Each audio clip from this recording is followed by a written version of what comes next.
My husband harbors a long-dead white moonlight in his heart. After 10 years of marriage, we both reincarnated after death, returning to the day his white moonlight met her end. It was also the day my entire family was besieged outside the city by traitorous rebels. This time, he did not personally lead troops to rescue my family as he had in our past life. Instead, he turned his horse and galloped off to save his beloved. When the deafening battle cries pierced the sky, I exhaled a deep sigh of relief. The reinforcements had arrived. In my previous life, it was around the same time, when the moon hung high in the sky. Shui Yan, clad in pitch-black armor, fought his way through the chaos and rescued my family.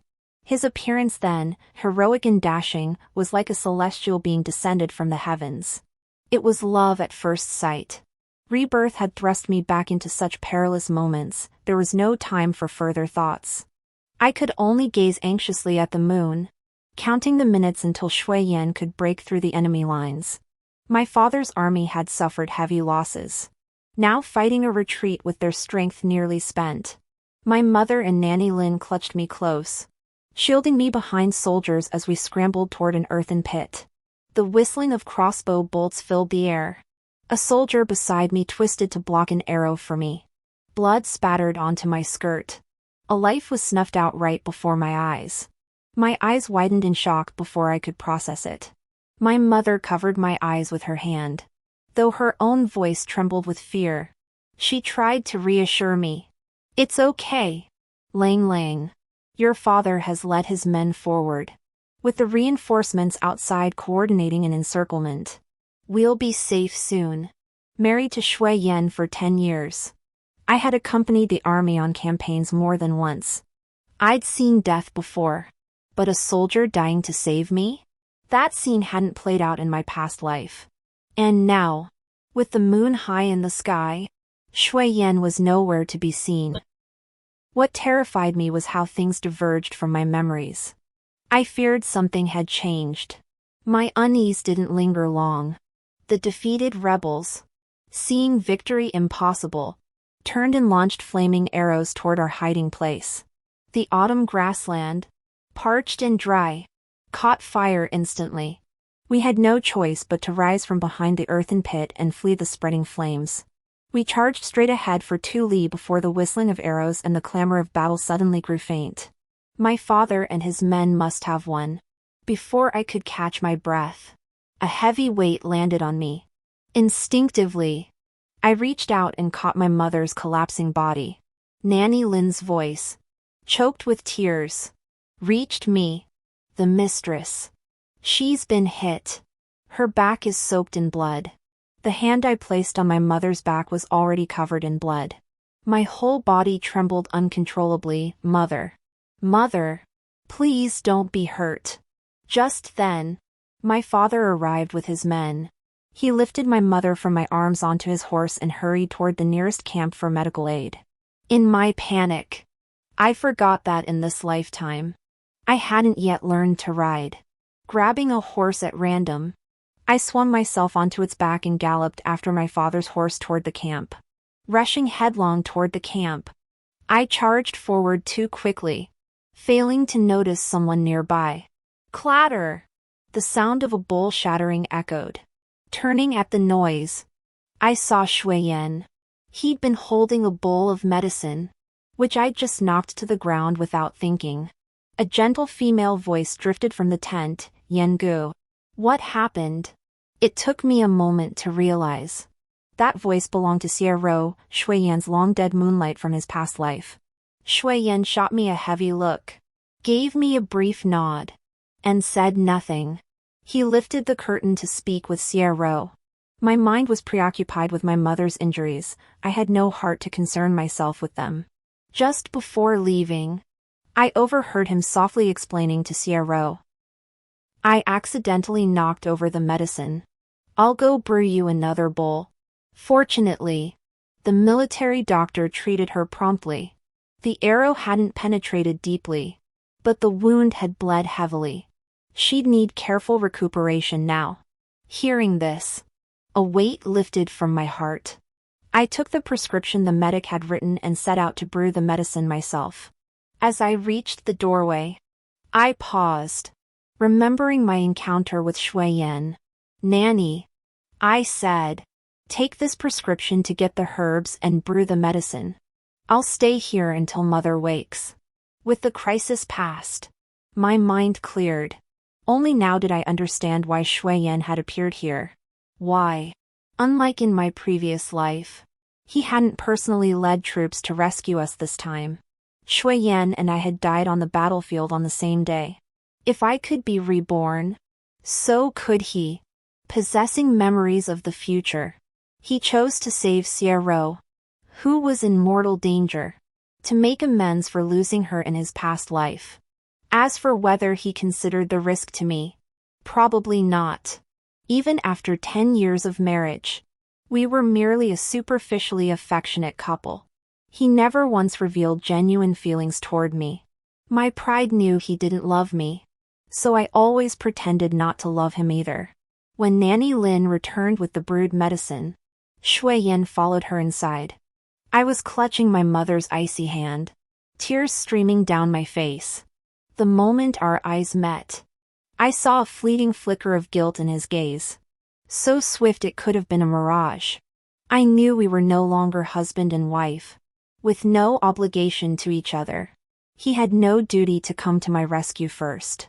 Compared to my mother's injury, Xiero's death was far more serious. Yet I couldn't help but feel resentment toward him. I didn't hide my emotions.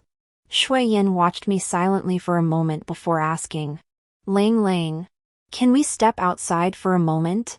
He used my childhood nickname and that familiar tone, both things that only came after we were married. He must have seen me galloping over on horseback and guessed I had reincarnated too. Wiping my tears, I replied flatly, "My mother's injuries are severe. I must stay here until she wakes." Shui Yan stood silently beside me for a long while, until an unfamiliar voice called from beyond the curtain. "Young General Shui, my mistress's wound has flared up again. Please come examine her." I couldn't help but snort coldly. Who knew the young general had taken up medicine as a new profession? Just then, my father entered and spoke up, "Lang Lang, you mustn't be disrespectful to your brother Shui Yan." That year, I had just come of age, and Shui Yan had just reached manhood. I pretended to obey and fell silent. I watched as my father put his arm around Shui Yan's shoulder and they walked out together. The current emperor had no heir. Before his passing, he secretly summoned my father, his childhood friend, to the palace and entrusted him with the abdication edict. In this life, though Shui Yan didn't come to save my family personally, he sent his elite troops. My father would likely follow the same path as in my previous life. Grateful for the life-saving favor, he would hand over the edict and cede the credit for assisting the new emperor to him. The only son of the late Prince Huai, raised among the common folk, possessed considerable talent and a reputation for gentleness and kindness. Shui Yan received the edict, found the crown prince, and escorted him all the way to the capital to help him ascend the throne. From then on, he became the new emperor's most trusted confidant. In my previous life, our arranged marriage was also orchestrated by the new emperor to seize military power from my father, entrusting it to his most trusted advisor, Shui Yan. Sure enough, shortly after, the sound of carriages and horses echoed outside. This journey was perilous. In my previous life, Shui Yan was struck by an arrow in the chest and suffered a sword wound that ran across his back, spanning his waist. I couldn't help but rise, wanting to go out and urge him to be careful. My hand touched the curtain, but before I could lift it, I heard Shui Yan addressing my father outside. "Honored by your trust, General, Shui Yan shall not betray your expectations. Only, my cousin now lies gravely wounded and weak. I humbly ask for your continued care." My father's deep voice acknowledged the promise. I clenched my fist and withdrew my hand, feeling utterly superfluous in my worry for him. Moments later, Shuiyan's voice rang out from outside, Ning family's younger sister. Our reunion was brief. Once this matter is settled, Shuiyan will pay a visit to your mother and you. I lifted the curtain and stepped out. Shuiyan sat astride his towering steed, radiating confidence and imposing presence. I gave him a cold laugh. No need for visits. From now on, we'll each live our own lives without disturbing one another. Pretending not to grasp the meaning behind my words, Shuiyan simply declared, I'll come find you when I return. Then he spurred his troops forward, galloping swiftly away. I watched him disappear into the distance, the yellow sand and night blurring his silhouette. In my heart, I bid him farewell. He had found the woman he had deeply loved and longed for all these years. I had no desire to meddle in another's relationship. So be it. From now on, we would each live our own lives. As if the past never existed. As if I had never felt a flutter in my heart for him. My mother stayed in the camp tent for half a month before her wounds finally began to heal. News of Shuiyan escorting the new emperor back to the capital for his coronation spread throughout the land. My father led our family, along with Cherished and her maid, on the journey back to the capital. Due to limited carriages, Cherished was assigned to ride with me. Her personal maid, like my nanny, traveled in the rear carriage reserved for servants. Her injuries were slightly more severe than my mother's. She had fallen from her horse, her back lacerated by sharp rocks, and her internal organs ached faintly from the impact. Throughout the journey, she appeared pale and unsteady, on the verge of collapse. After another painful coughing fit, I poured her a cup of hot tea. Take a sip, I urged. Moisten your throat. The moment Cherished took the cup, her grip faltered and tea spilled across the floor. She gave me an apologetic smile. Her voice soft and gentle, my apologies. Ning family's sister. My limbs feel utterly weak right now. How pitiable. I recalled my past life, when Shuiyan grew cold toward me after our marriage. Desperate for his attention, I strained to remember Cherishd's mannerisms, copying her white dresses, soft speech, and deliberate movements. What did Shuiyan say when he saw this? He demanded why I was putting on such an unnatural act, telling me to just be myself. His words wounded me deeply, leaving me bitter for a long time. Did he love her so much that even a passing imitation was unbearable? Now, seeing Cherished up close, I realized Shuiyan had actually been sparing with his words. My attempts back then were nothing but a clumsy imitation. Cherishd's innate fragility, no matter how others tried to mimic it. It always felt forced and artificial. I fidgeted with my fingers for a moment, then poured another cup of tea. Sitting beside Cherished, I steadied her shoulder with one hand while raising the cup to feed her the tea. Drink up. After finishing the cup, Cherished lifted her eyes and looked at me gratefully. Sis, you have such a kind heart. No wonder Brother Shuiyan pays you so much attention. She deliberately brought up Shuiyan to test my reaction.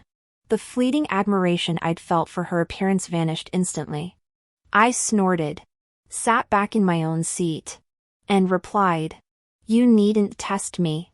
I desire more than you do to sever all ties with Shuiyan from this day forward. Passing through a county seat, I parted ways with my father's main force, accompanied only by my nanny and a small escort. The young soldier who died saving me was registered in a small village under this county's jurisdiction.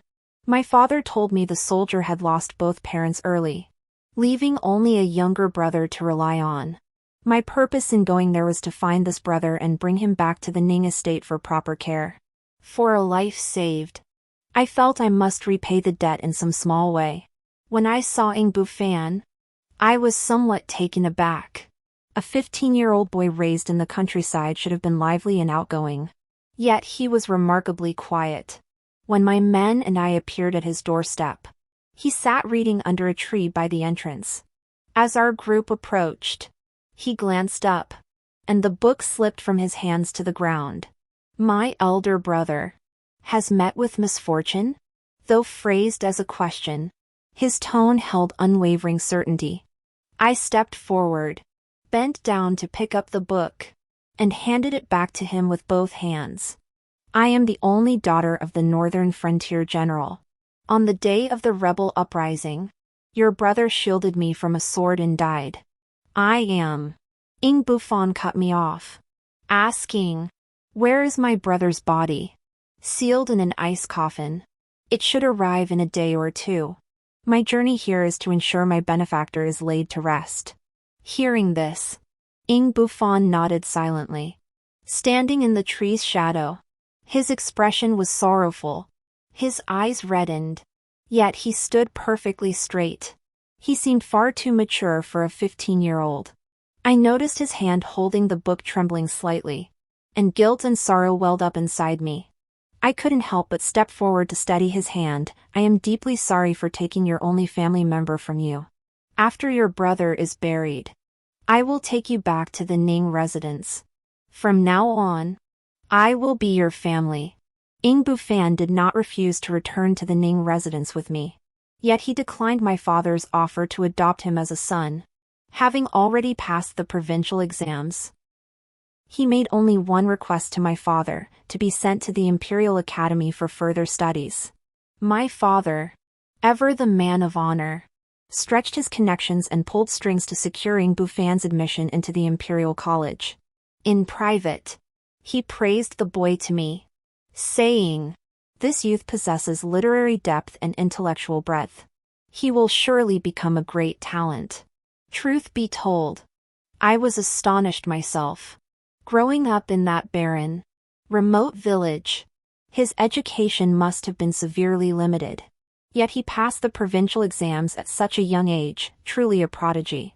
Tomorrow marks Ing Bufan's first regular holiday since entering the academy. As dusk fell, I had a carriage prepared to fetch him from school. We were all in high spirits on the way. When I met Ing Bufan, I was surprised to see he seemed to have grown a bit taller. Boys his age shoot up like bamboo shoots after rain. They can gain a whole inch in the blink of an eye. I circled around him, asking how he was eating and sleeping there, and if he was getting along well with his classmates. He was always very quiet, answering questions one word at a time. I didn't take it as coldness. I pulled out the flatbread I'd carried all the way and handed it to him. This is the famous Dania flatbread from the east side of town. It's delicious. But my mom says we shouldn't eat street food. Finish this here before we go home. While waiting for Ing Bufan to finish his flatbread, I unexpectedly ran into Shui Yan. This was our first meeting since the new emperor's coronation ceremony. Lang Lang, what are you doing here? I countered, what brings you here? He was the only son in the Zhongyuan Marquis household. He has no younger siblings of school age. Just as we spoke, someone dashed out from inside, calling Shui Yan cousin. I turned to look. Oh, another familiar face. Xia Ro's younger brother. Xia Feng. In my past life, after Shui Yan and I married, he believed I'd stolen the man meant for his sister. Drunk. He'd come to our door twice to cause trouble. Noticing my pallor, Shui Yan told Xia Feng, "Little Feng, stay here and chat with your classmate for a bit." Then he turned to me, "Could we step aside for a moment?" Fearing he might mention my past life in front of the servants and Ing Bufan, I nodded and prepared to walk away with him. Halfway there, I stopped. Turning, I saw Ing Bufan clutching my sleeve. I smiled at him. "I'll be back soon. Just a few words. I won't keep you waiting long." Shui Yan and I stopped at a nearby corner. "All right," I said. "What is it?" Instead of answering, he asked, "Who is that boy? Why did you personally pick him up from school?" I frowned at him. "Is that any of your business?" Shui Yan was stumped by my retort and shifted his question. "Are you doing this to spite me? Did you deliberately pick someone else? What nonsense are you talking about? He's just a kid. Why would I have any feelings for him?" What on earth was going through this man's mind? I had already turned 28 when I died in my previous life. By my calculations, my current psychological age was a full 13 years younger than Ing Bufan's. Shui Yan lowered his voice. His teeth gritted. The way that boy looks at you, his eyes blazing with fire, isn't the gaze of a child. It's exactly like you back then. I asked in confusion, like me back when? Did you get stuck mid-sentence? Before Shui Yan could reply, Ing Bufan's voice came from behind. Finished eating? Let's go home. I turned and walked away, unwilling to exchange even a farewell with Shui Yan. His cousin was still waiting for him to go home together. As the weather warmed, my father would lead his troops north again after spring to guard the frontier. He asked if I wanted to go with him and mother, or stay in the capital. Without hesitation, I chose to go north. The northern frontier was harsh and cold, but boundless and free. I'd grown up unfettered since childhood. In my previous life, I'd stayed behind in the capital alone because I'd fallen for Shui Yan, hoping to create chances to be near him. Now that I'd resolved to let him go, I naturally needed to distance myself and avoid being forcibly betrothed by the current emperor again. Ing Bufan had grown accustomed to the capital's life. When I asked if he needed me to stay for company, he said it wasn't necessary. 3 years passed. News of Ing Bufan becoming the top scholar reached me as I was pestering my father to teach me sword techniques. I'd studied military texts since childhood and had even advised Shui Yan during my time with the army in my previous life. My only weakness was my physical strength. I couldn't even beat the medicine-guarding dog my grandfather, the army doctor, raised. Your mother and I raised you in pampered luxury. How could your delicate, short little paws possibly grip such a thick, heavy sword hilt? My father refused me once more. I snorted, preparing to throw a tantrum, but he pulled a letter from his robe and said, "That lad Ing Bufan truly is a promising talent. He took the top prize in this spring's imperial examinations. Prepare. We'll depart for the capital in 2 days to celebrate him." Huh? After my initial shock, a surge of pride and joy welled up inside me. Heavens! One who becomes top scholar at 18 is a rarity throughout history. I sighed with admiration. Too bad you didn't take him as your adopted son. Otherwise, our entire clan would have reaped the glory. With that, I rushed off to rummage through my treasure trove. The frontier markets often yielded fascinating and rare curiosities, many of which I'd collected. I needed to find the most precious-looking item to present as a congratulatory gift to Ing Bufan. On our journey back to the capital, as we passed through Ing Bufan's hometown, I bid farewell to my father's main force, accompanied only by my personal guards. Carrying the letter announcing Ing Bufan's success in the imperial examinations, I headed to the resting place of his elder brother. My benefactor had passed away over 3 years ago. Learning that his only living relative had become the top scholar in the land, he should finally rest in peace. After several years of peaceful life following my rebirth, my guard was down compared to before. As I left my benefactor's grave, a group of masked, black-clad figures suddenly appeared, surrounding me and my guards. 2 guards reacted swiftly, drawing their swords to fight back. I halted their actions. Don't move. Outnumbered, resistance now meant certain death. The leader, seeing our surrender, snorted derisively. "Miss Ning is a clever woman. Since you know resistance is futile, you'll come with us willingly." My hands and feet bound, I was confined alone in a pitch-black carriage, unaware of the direction the driver was racing toward. I tried to speak to the driver, hoping to learn the purpose of my abduction, but no one answered throughout the journey. After persistent questioning, a threatening voice came from outside. "Miss Ning, if you speak another word, I'll cut out your tongue." I bit my lip and fell silent. The other guards at the inn would surely notice my absence by nightfall. My father's main force couldn't have gone far. News of my disappearance would send him back to search for me. These men didn't seem like common bandits. They likely intended to use me as bait to threaten my father. I wondered what they intended to force my father to do for them. When I was blindfolded and pushed into a cramped little room, the cloth over my eyes was removed, and I realized I'd been wrong. I saw someone unexpected, Sierra. Her hands and feet were bound just like mine, and shock flashed across both our faces. Sierra asked, "How did you end up here?" The black-clad man who removed my blindfold snorted derisively.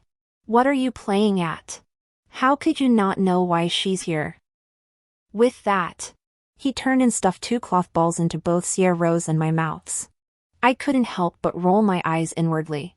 He hadn't even planned to gag us in the first place. "Sierra, couldn't you have waited until he left to speak?" How had I never noticed before just how dim-witted she was? Leaning against the wall, I lowered my head and thought. I'd assumed these people had kidnapped me to threaten my father. But now, seeing Sierra bound as well, my thoughts grew chaotic. The only connection between her and me was Shui Yan. Yet in this lifetime, I had absolutely no relationship with Shui Yan. Why had these people kidnapped me too? And what did that black-clad man mean by his cryptic remark?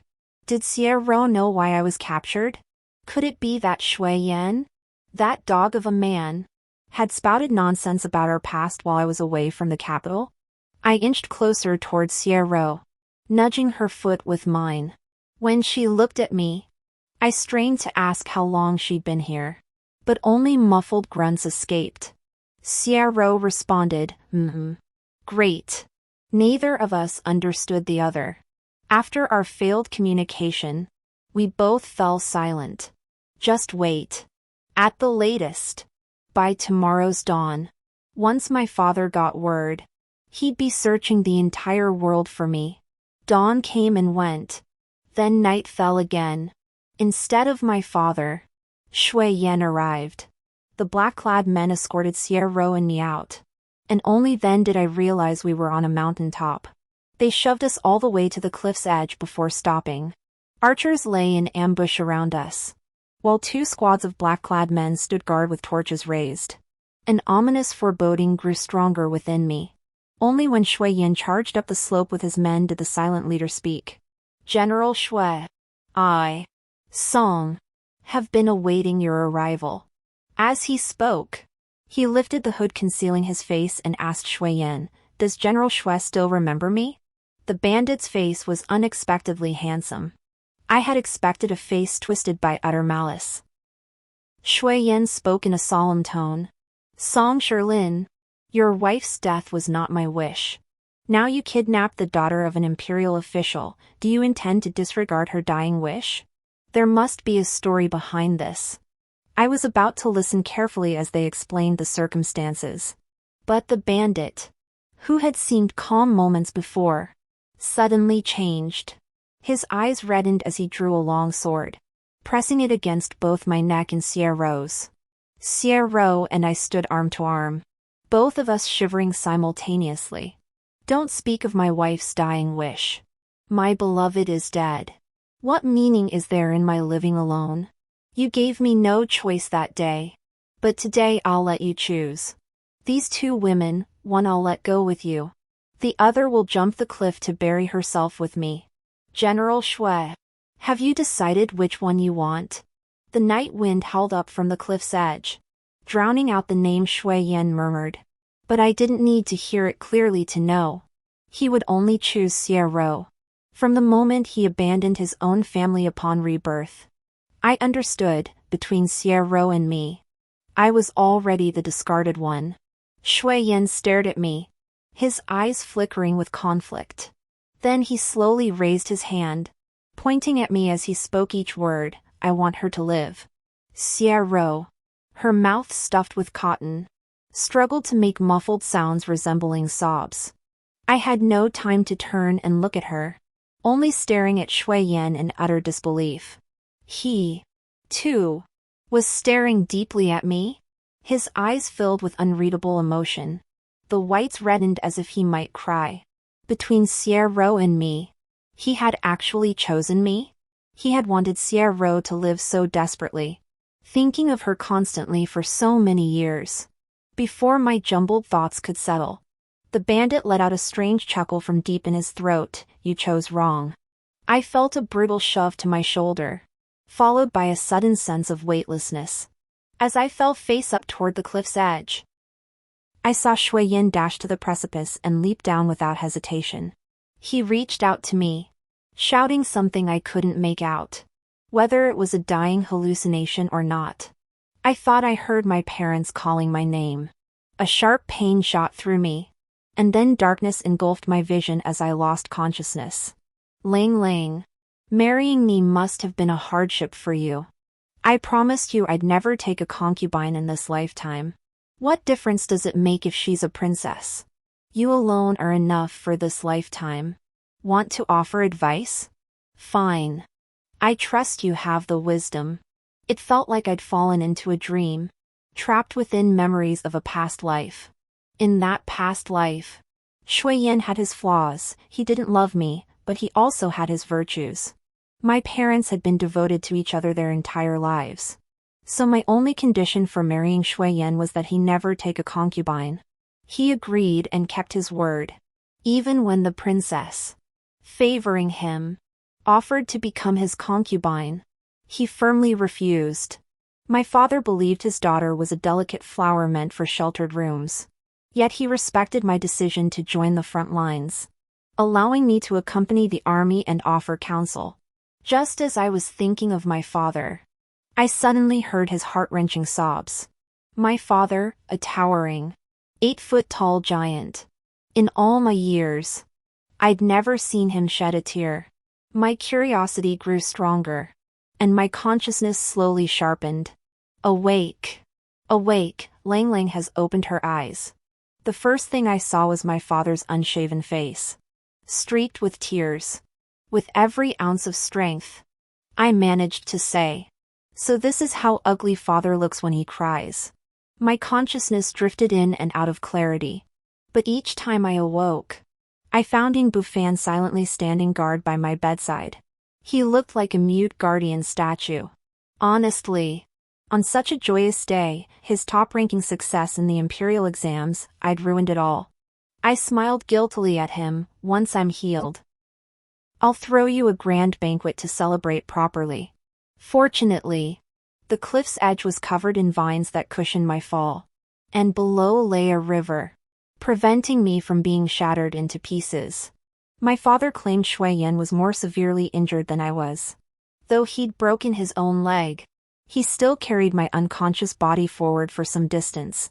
Only after placing me on dry grass did he collapse from blood loss. After sharing this, father dismissed everyone from the room and asked me, "My dear daughter, upon hearing of your ordeal, His Majesty has considered granting you a royal marriage. Shui Yin, would you consider marrying him?" My first instinct was to refuse. But then I recalled how Shui Yin stood at the cliff's edge, not once glancing at Sierra, choosing instead to save my life.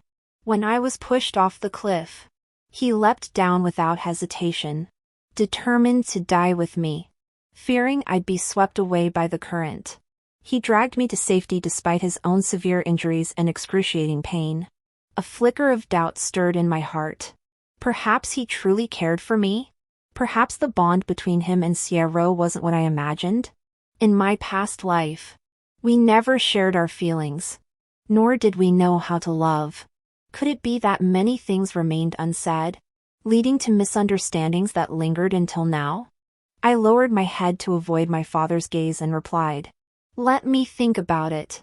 After resting in bed for several more days, the discomfort in my body had nearly vanished. My parents finally allowed me to leave my room and walk about.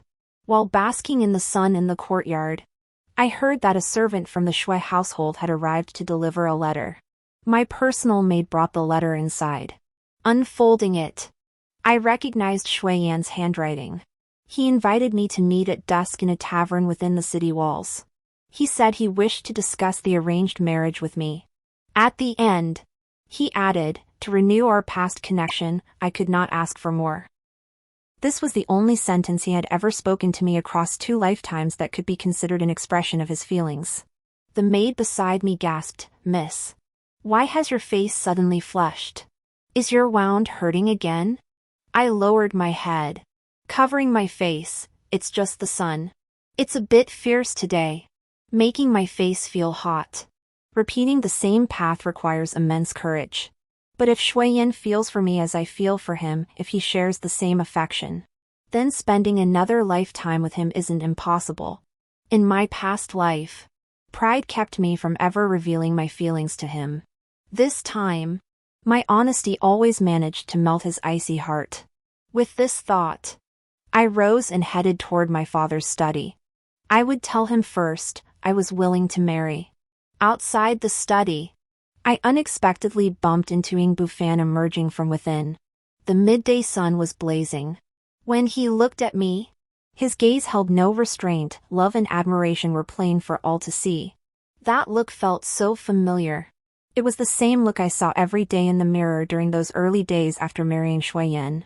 My hand tightened around the letter. Suddenly, Shuiyan's words from 3 years ago flashed through my mind. "That boy looks at you with eyes burning like fire. It's just like..." Ing Bufan and I locked eyes. I understood the unspoken second half of his sentence. It was just like the way I had looked at him back then. I no longer wanted to enter the study. I turned and ran out. I had to ask Shuiyan, did he know I admired him, yet still trampled on my true feelings? I reached the doorway only to be stopped by Sierra. She stood before me, gifts in hand from her visit, asking if I intended to find Shuiyan. "Do you truly believe Brother Yan was trying to save you that day?" I took a deep breath, stepped aside to let Sierra in, and led her to my small courtyard. "What did you mean by what you said at the door?" Sierra's face still bore that gentle smile, yet her words cut like a dagger. "Brother Yan and Song Shirlin have clashed for over 2 years. He knows that man. From the start, he could have guessed only the person he chose would be pushed off the cliff by Song Shirlin." Suddenly, it all clicked. When Shuiyan pointed at me back then, his eyes weren't filled with sorrow or tears, they were filled with guilt and shame. It turns out he had long foreseen my fate of being pushed off the cliff. A metallic sweetness rose in my throat. Amidst the mingled joy and sorrow, my insides began to ache faintly once more. I drew the dagger from my bosom and pressed it against Sierra's throat, demanding, "You're so clever, there's one thing you must know. Shuiyan and I had no contact whatsoever in those 3 years. Why did that villain come after me?" Sierra seemed utterly unconcerned by the blade against her throat. "I was afraid alone," she said. "So I mentioned your name to Song Shirlin.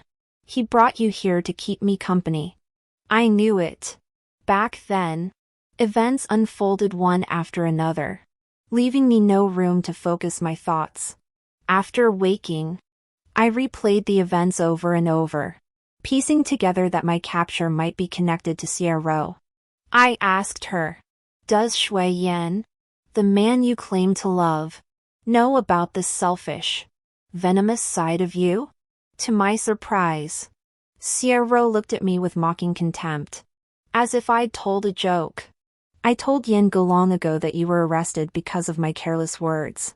"What? Didn't he tell you?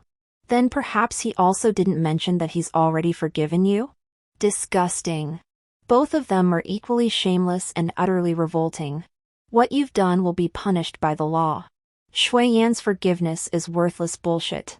After saying this, I sheathed my blade, summoned a servant, and had Sierra thrown out. Locked alone in my room, I waited for dusk to fall. The custom dagger my father gave me after I awoke from unconsciousness, I sharpened it again and again until it could slice hair clean. The servants wanted to accompany me, but I refused. Alone, I rode my horse down the long street to the tavern in the city center, heading for the private room Shuiyan had reserved. After not seeing him during my recovery, he looked noticeably thinner, his complexion haggard. But upon seeing me, his eyes lit up. He flashed a toothy grin, putting on a show of vitality. "Lang Lang, His Majesty intends to grant us a royal marriage. Would you be willing to marry me once more? I looked into Shui Yan's eyes and asked him, you knew all along that I loved you in my past life. Didn't you? His gaze shifted nervously, his hands fidgeting at his sides. This was his habitual reaction whenever I caught him doing something behind my back. I pressed on, you knew I loved you, yet disregarded my dignity by placing Sierra Rose's memorial tablet in your ancestral hall as if she were your legitimate wife. Worshipping it daily? Shui Yan shook his head, attempting to explain, I feel indebted to my cousin. I no longer cared what his feelings for Sierra Rose were. After slapping him hard across the face, I cut him off and pressed on. To win your favor. I deliberately restrained my nature to mimic Sierra Rose's speech and mannerisms. What did you think of me then? To accompany you on military campaigns. I drilled myself in horsemanship and archery until my thighs were raw and my limbs bruised. What did you think of me then? Did you mock me countless times in your mind? Thinking, look at this foolish woman pouring her heart out for me, all I need to do is play dumb and enjoy the show? So you weren't unaware of my feelings after all. You were feigning ignorance, deliberately trampling my sincerity. By the time I finished speaking, tears had already begun to fall from my own eyes. I felt a deep sense of injustice for the person I was in my past life, and I found it laughable that in this life, I still harbored the thought of wanting to be with him. To have loved him, how utterly ridiculous. Shui Yan stroked the spot on his face where I'd struck him, lowered his head with a sigh, and when he looked up, his eyes were red. He said, my aunt died saving me. Before she passed, she entrusted her niece to my care.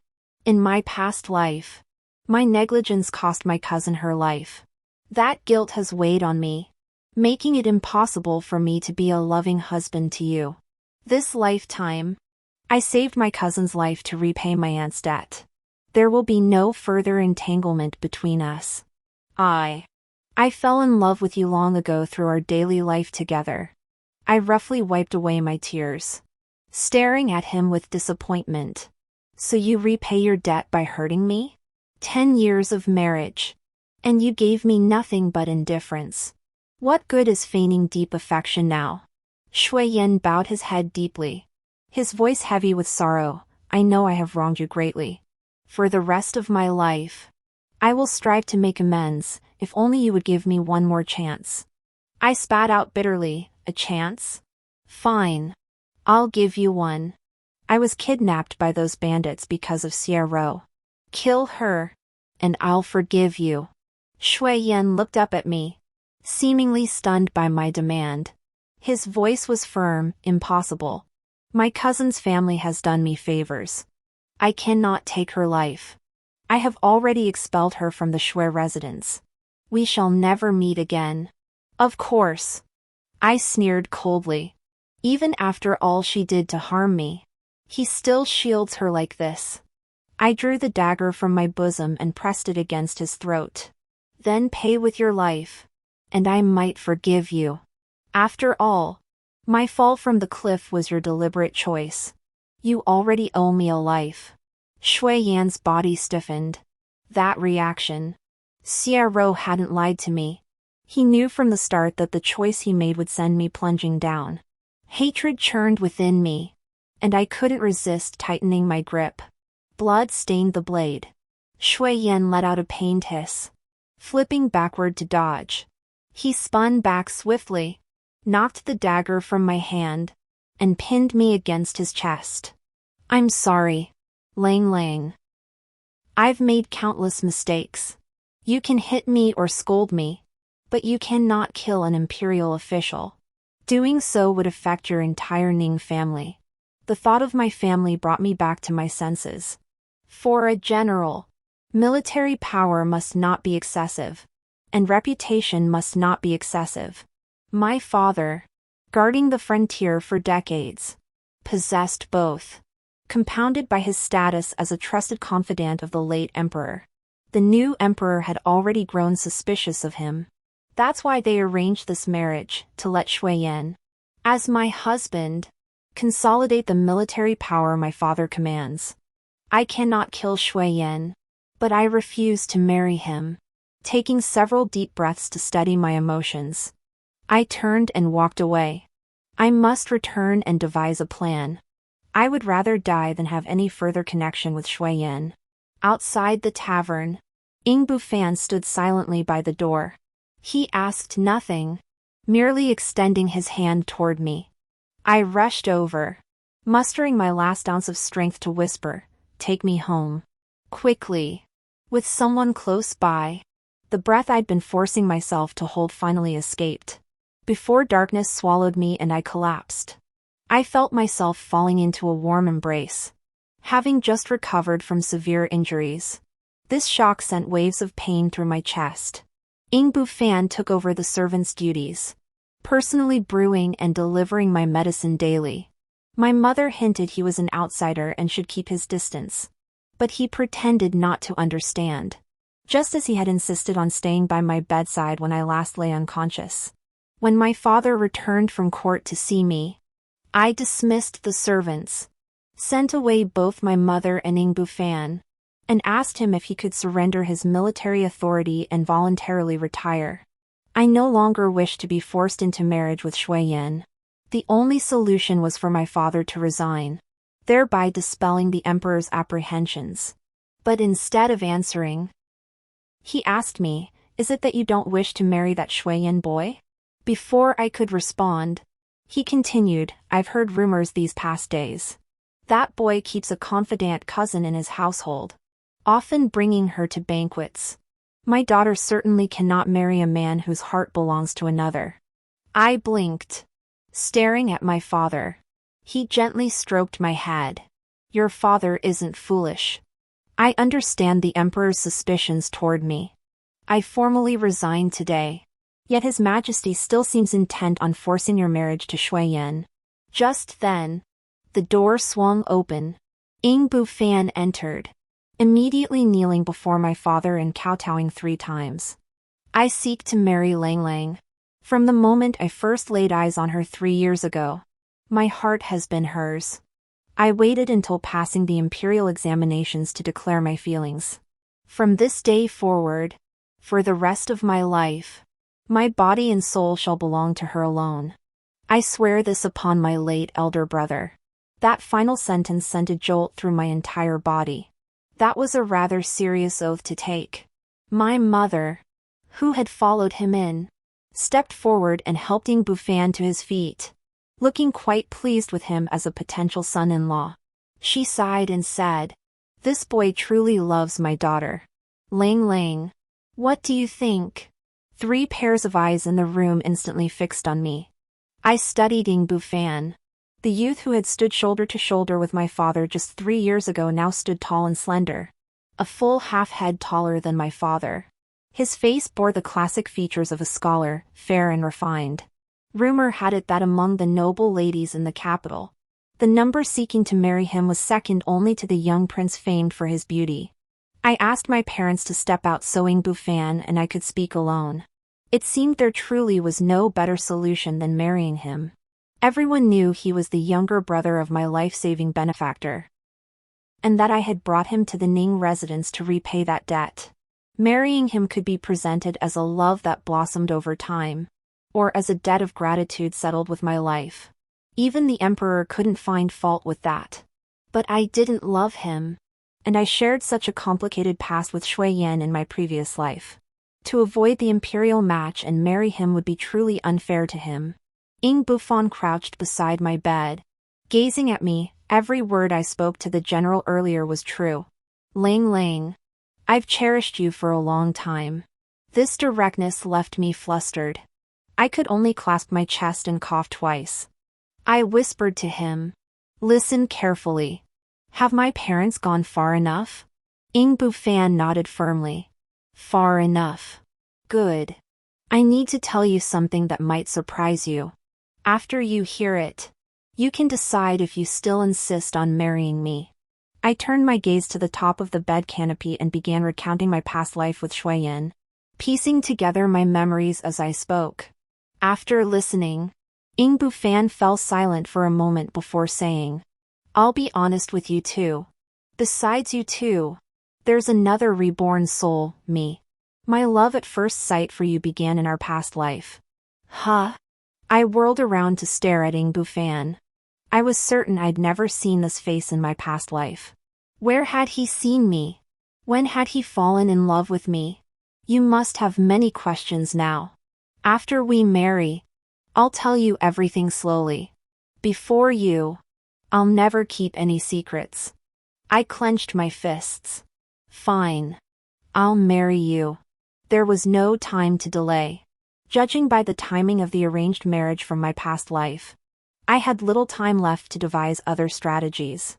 Ever since Ng Bufan carried my unconscious body through the long street all the way home, rumors about us had already spread to every corner of the capital. When news of our impending marriage broke, it surprisingly didn't cause much of a stir. The emperor summoned Ng Bufan to the palace for a private audience that lasted the entire afternoon. He also bestowed upon him a new mansion and a mountain of gifts as a wedding congratulatory present.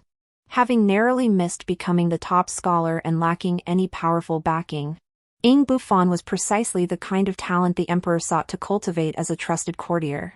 My father, however, was the most displeased.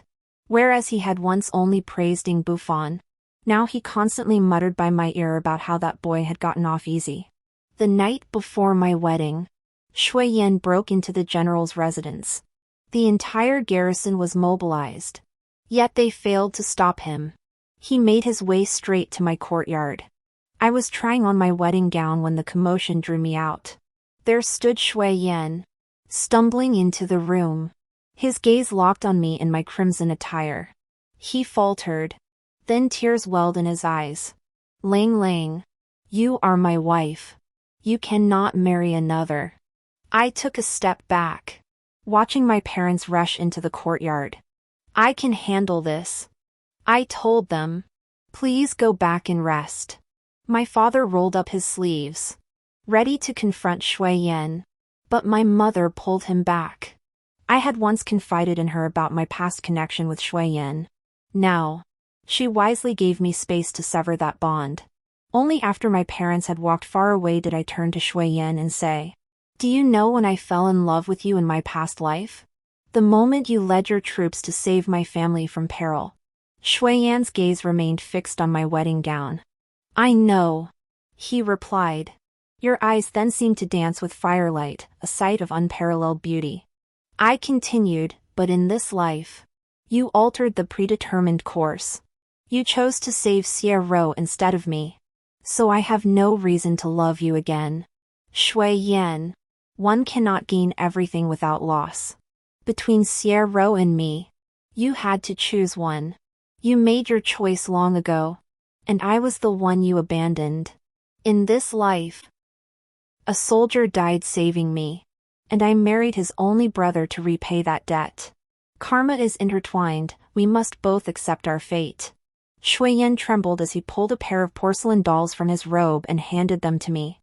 Look, weren't the porcelain dolls we made together at our wedding shattered in our past life? After rebirth, I immediately made a new pair. Heaven gave us a second chance, wasn't it, so we could start anew? Please don't marry another.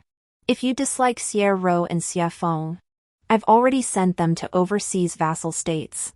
They won't return to trouble you this lifetime. I shook my head. It was too late.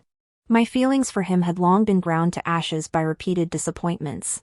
You've said so much, yet you still dare not ask if I still love you? If you won't ask, I'll answer plainly, I don't love you anymore. Living 2 lifetimes, loving you was my only regret. After hearing my words, Shui Yan collapsed onto the floor, his strength drained, still clutching the 2 dolls tightly. I bent down and took one of the female dolls from his hands. She wore the wedding gown I'd donned when marrying him in my previous life, her features vivid and her smile radiant. Clatter! I released my grip, hurling the porcelain doll onto the floor where it shattered into pieces. Ignoring Shui Yan's wounded expression, I declared resolutely, past memories, like this broken porcelain, cannot be mended. From now on, you and I are strangers. bound by nothing. But I won't wish you happiness for the rest of your life, you don't deserve it. Side story. Lang Lang might not remember, but when she was 8 and traveling north with her mother, they passed through a county town. There, she happened to see my brother collapsed unconscious on the road. My mother had died from the humiliation of being forcibly taken by the village chief. My father, seeking revenge, attacked the village chief at night but was beaten to death with clubs.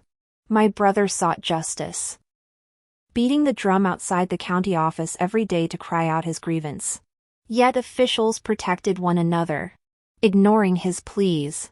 Lang Lang rescued him, listened to his grievances until tears welled in her eyes, then pleaded with her father to deliver justice. Later, my brother learned the Northern Frontier General was recruiting troops and enlisted without hesitation. He said he wanted to repay the kindness. In my past life, my brother died saving the general. In this life, he died saving Lang Lang.